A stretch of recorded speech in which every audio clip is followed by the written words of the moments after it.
പൊടിയൊന്നും എന്തിനാ അടിഭാഗത്ത് കുടിച്ചിട്ട് ഒറ്റ അങ്ങനെ തന്നെ അത് നോക്കിയിടുക.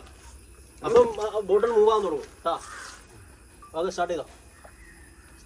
ഞാൻ സ്റ്റാർട്ട് ചെയ്യണം.